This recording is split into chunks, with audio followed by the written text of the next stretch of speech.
Hello, everyone, and welcome to the High Ground Podcast from U.S. Army Space and Missile Defense Command. I'm Ronald Bailey. Today on the podcast, we are celebrating the first anniversary of the charter signing for the SMDC Succeed program. Last year, on 20 October 2020, Deputy to the Commanding General, Mr. James Johnson, formally signed the Succeed Charter at a small ceremony here at the command's Redstone Arsenal headquarters. To talk with us a little more about what Succeed is, some of what they've done over the last year, and where the program is heading into its second year is SMDC team member Mr. Terry Carlson. Terry, would you kindly introduce yourself for our listeners, please? Hello, my name is Terry Carlson. I'm the SMDC Command's Chief Cyber Strategist, and I run the Succeed program, which is the SMDC Underserved Community Cyber Security Education and Engineering Development Program. Okay, Terry, what was the catalyst for or genesis of the Succeed program? The Succeed program was born out of some work we were doing with UAH already in another scholarship program, and we saw the need to expand to other universities. And so we decided that it was probably the best to not just bring in other universities, but to also develop a more diverse and inclusive STEM workforce. So we came up with the idea to have the Succeed program, which has been very successful so far in its first year.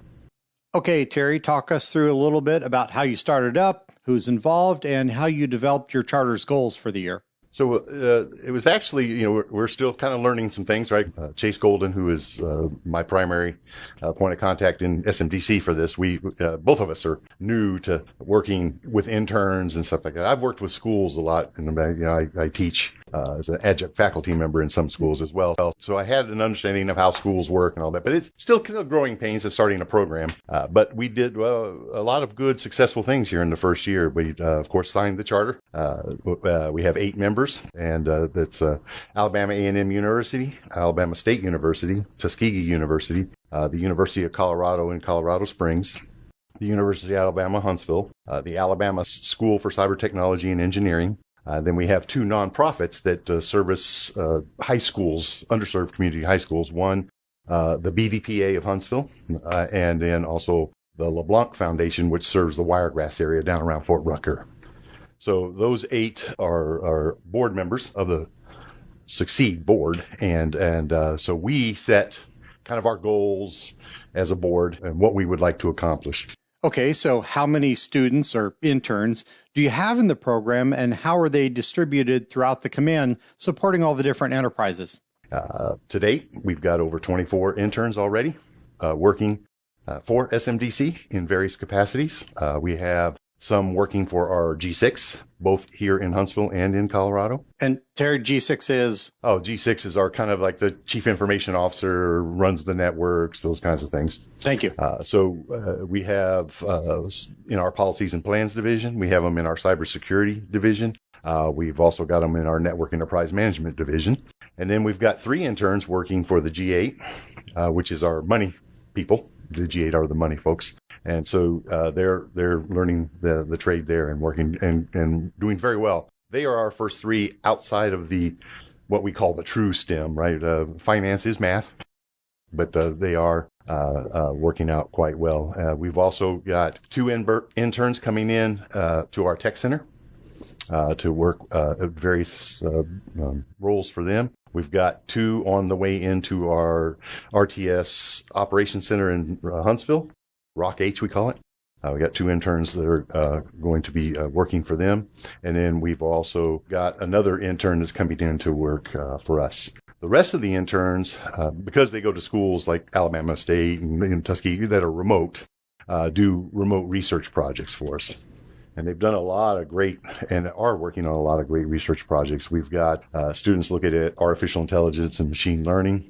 We've got 2 students looking at advanced encryption.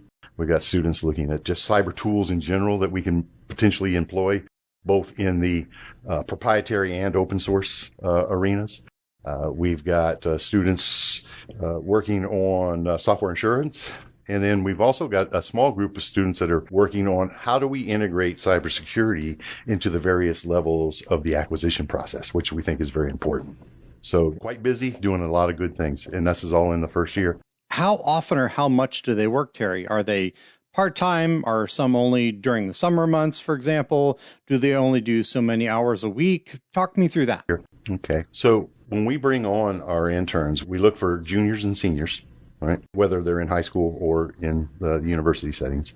And we tell them that they are interns until they graduate from school, as long as they want to stay in the program and as long as they're doing the job that they're supposed to be doing. Because we're giving them real world experience. So they get assignments with expectations. Specific work or tasks with objectives they must meet.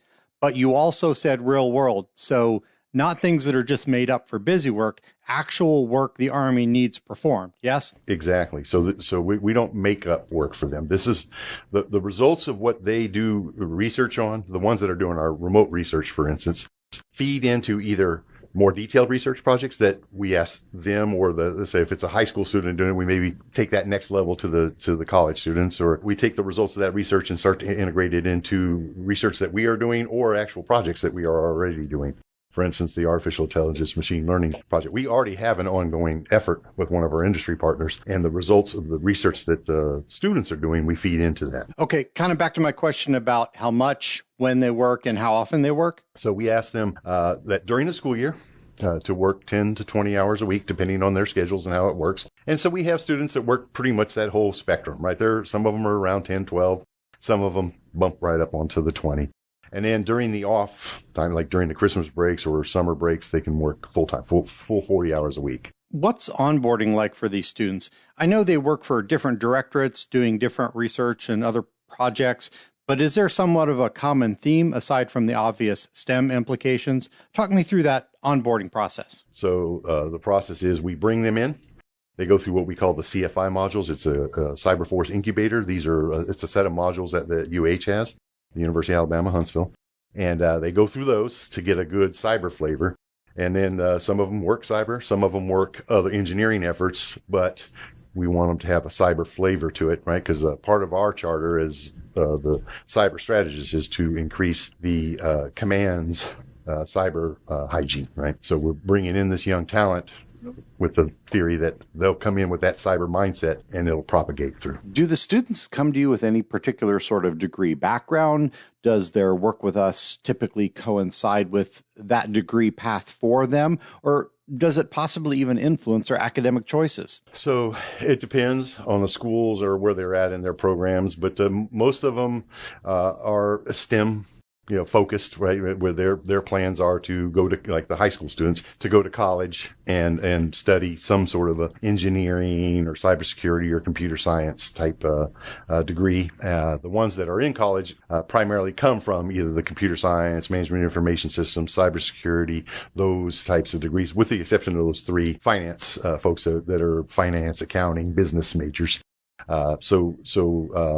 Yes, it ties in some in that's what they're studying. So we're trying to give them real world experience in their related fields. So when we bring them in, like for the policy and plans group, that's the one that's supporting that intern is studying more of a business cyber aspect. So policy and plans is a good fit. We try to make it focused. Now, the one high school that we do work with, the Alabama School for Cyber Technology and Engineering, their students, their whole senior year is nothing but internships, right? So they don't actually attend class.